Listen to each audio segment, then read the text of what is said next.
Jalan-jalan, bahkan para penduduk yang terjebak di dalamnya, tetap dalam kondisi hampir utuh selama lebih dari 1.700 tahun.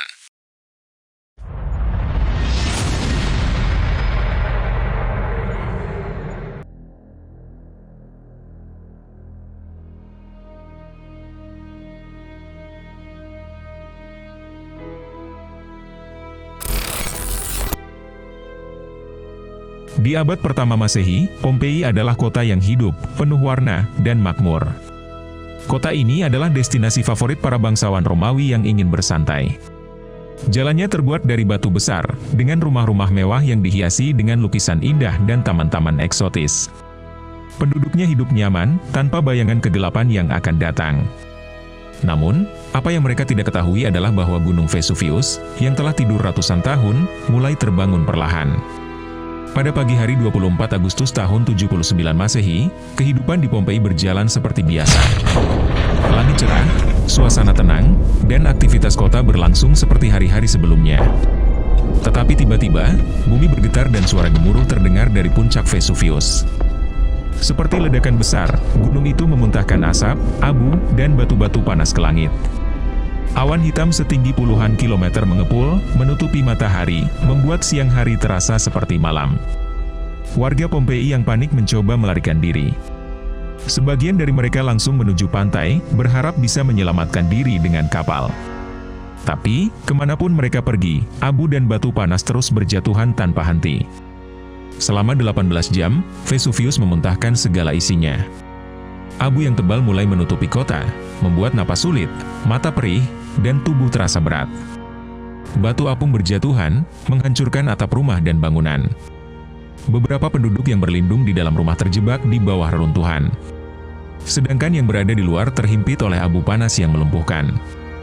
Pada akhirnya, sebuah gelombang piroklastik, campuran gas beracun, abu, dan batu yang sangat panas, menghantam kota dengan kecepatan tinggi. Dalam hitungan detik, suhu mencapai 300,600 derajat Celcius, mengubur kota dan seisinya dalam keheningan yang abadi. Pompei pun hilang dari peta. Kota yang dulunya penuh kehidupan, sekarang terkubur di bawah lapisan tebal abu vulkanik. Namun, di balik tragedi ini, ada ironi sejarah. Abu vulkanik yang mengubur Pompei justru melestarikan banyak bagian kota itu.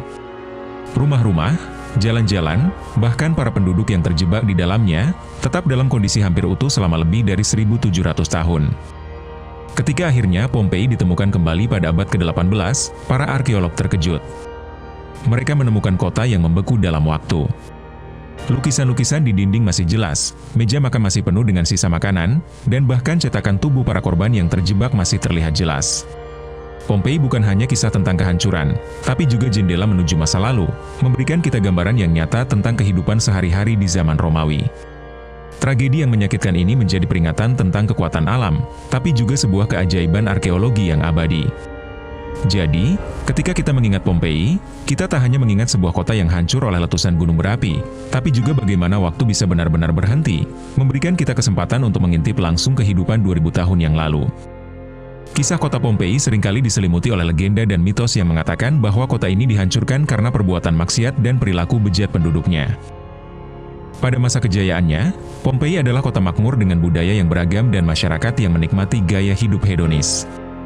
Banyak bukti arkeologis yang menunjukkan adanya rumah-rumah bordil, lukisan dinding erotis, dan pesta-pesta yang dianggap berlebihan.